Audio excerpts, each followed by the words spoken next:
چلیں آج داغ دہلوی کی ایک کلاسک اور انتہائی گہری غزل کی تشریح کرتے ہیں۔ یہ محض ایک غزل نہیں ہے بلکہ یوں سمجھیں کہ یہ ایک دم توڑتی ہوئی روح اور ایک خالی ہوتے ہوئے وجود کے سفر کی بڑی ہی خوبصورت اور دردناک کہانی ہے۔ تو شروع کریں؟ اچھا، سب سے پہلے اس کمال کے مصرے کو دیکھتے ہیں۔ سنسان گھر یہ کیوں نہ ہو، مہمان تو گیا۔ یہ مصرع سچی بات ہے پوری غزل کی جان ہے۔ اس میں ایک خالی ہوتے ہوئے گھر کا ایسا زبردست استعارہ استعمال ہوا ہے جو آپ کو بار بار پوری غزل میں محسوس ہوگا۔ حصہ پہلا، ٹوٹے وعدے، بیکار دل اور دھوکے کی وہ شروعاتی چبھن۔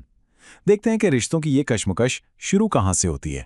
ذرا اس شعر کے لہجے پر غور کریں۔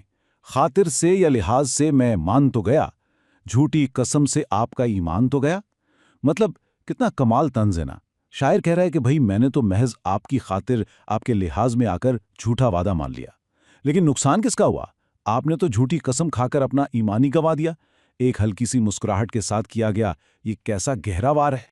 اور پھر یہ اگلا شعر دیکھیں، دل لے کے مفت کہتے ہیں کچھ کام کا نہیں، الٹی شکایتیں ہوئیں احسان تو گیا۔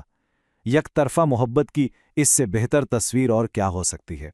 آپ اپنا دل بالکل مفت میں کسی کے حوالے کرتے ہیں اور شکر گزاری تو دور کی بات، الٹا آپ کو شکایتیں سننے کو ملتی ہیں کہ بھئی یہ دل تو کسی کام کا ہی نہیں، احسان بھی گیا اور دل بھی۔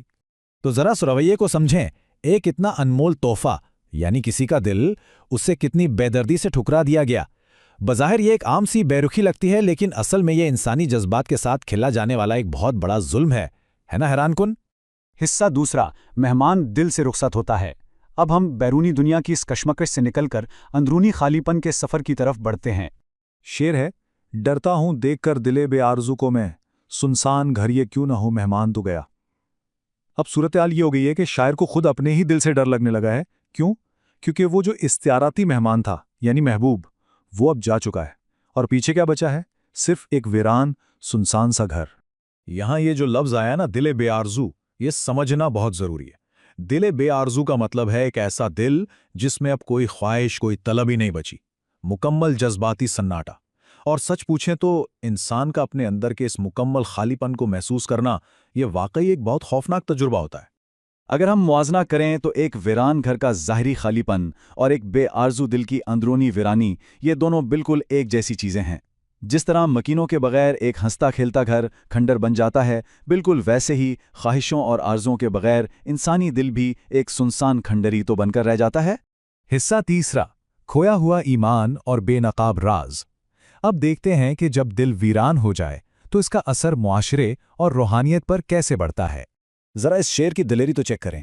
دیکھا ہے بت کدے میں جو اے شیخ کچھ نہ پوچھ۔ ایمان کی تو یہ ہے کہ ایمان تو گیا۔ شاعر سیدھا شیخ سے مخاطب ہو کر بڑے ہی کھلے عام اقرار کر رہا ہے کہ بھائی اس دنیاوی عشق میں اتنی طاقت ہے کہ میرا تو جو روایتی ایمان تھا وہ بھی ہاتھ سے جاتا رہا۔ اب یہاں سب سے دلچسپ چیز یہ بت کدا کا استعارہ ہے۔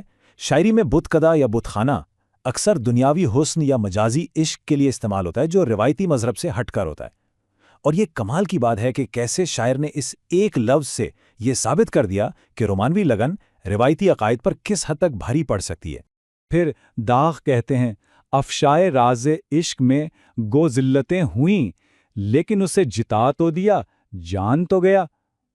ظاہر ہے جب خفیہ عشق دنیا کے سامنے آتا ہے تو بڑی رسوائی ہوتی ہے، باتیں بنتی ہیں، لیکن اگر آپ غور کریں تو شعر میں ذلت کے ساتھ ساتھ ایک عجیب سا چھپا ہوا سکون بھی محسوس ہوتا ہے۔ ہوتا دراصل یہ ہے کہ وہ جو پبلک میں رسوائی یا ذلت ہوئی نا، وہ اس احساس کے سامنے بالکل چھوٹی پڑ جاتی ہے کہ چلو کم از کم محبوب کو اس ناقابل تردید حقیقت کا، اس سچی محبت کا علم تو ہو گیا۔ یہ اقرار کا سکون اس ذلت پر بھاری ہے، اور یہ جذباتی کیفیت مزید الجھتی جاتی ہے۔ ذرا سوچئے، پیغام لانے والے یعنی نامہ بر پر غصہ بھی آ رہا ہے، لیکن ساتھ ہی دل اس المیے کے باوجود خوش بھی ہے کہ محبوب نے کم از کم نام لے کر تو پکارا۔ یہ محض یاد رکھے جانے کی ایک سچی اور المناک خوشی ہے جو اس دکھ کو تھوڑا سا کم کر دیتی ہے۔ حصہ چوتھا اور آخری، پروانے کی آخری رخصتی۔ ہم اس تشریح کے سب سے دردناک مرحلے پر آ گئے ہیں جہاں انسان بلاخر اپنی فانی حقیقت کے آگے پوری طرح ہتھیار ڈال دیتا ہے۔